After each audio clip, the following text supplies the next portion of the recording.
哇，猪肚这样做真的是好香啊！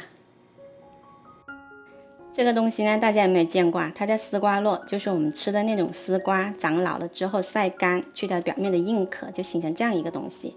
以前我们都是拿它来洗碗的。把这丝瓜络给它剪成小段，然后用清水泡一下。这丝瓜络买的时候呢，你要去卖菜的那个地方买，千万不要去超市，或者你去药店也可以买得到的。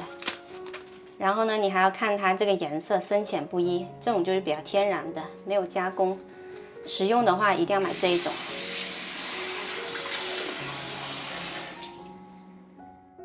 每年啊，在这个夏秋换季的时候，我的胃就开始不舒服了。今天呢，花了100来块钱买了一个猪肚，我们来煲一款猪肚汤。你看，还搭了一个小肚，你们知道它是装什么的吗？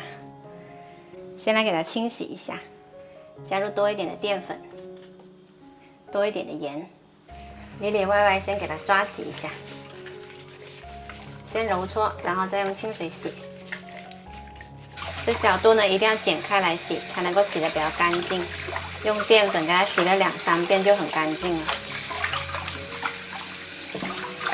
洗干净了之后，再用热水给它烫一下表面的粘液。有时候买的猪肚呢，这里面会有一些黄色的膜，烫过之后可以用小刀给它刮干净。今天这个没有，很干净的。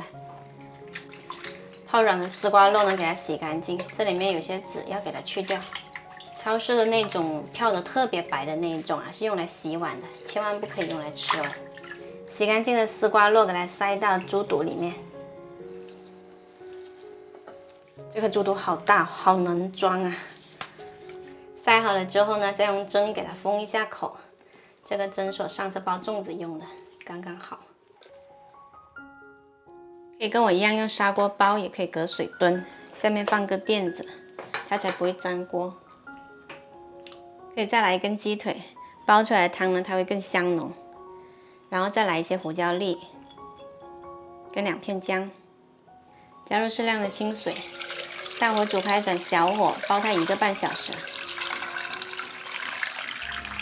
煲一会儿，这猪肚就会沉下去的，不用担心它浮在面上。时间到了，我们可以把这个猪肚呢先拿出来切小块，给大家看一下这里面的汤，煲得特别白，超级香。稍放凉就可以把猪肚切开，这里面的丝瓜络呢就不要了。不过呢，洗一洗还可以用来洗碗的。切好的猪肚呢放回锅里，再次煮开就可以了。然后呢，加2勺盐给它调一下味，其他什么都不用放了。这碗丝瓜络猪肚汤呢，我也是第1次煲，真的好香啊！这也是民间的一个养胃汤，喜欢的话你们也去试一下。刚才我喝了一下，带有丝瓜淡淡的清甜，非常好喝。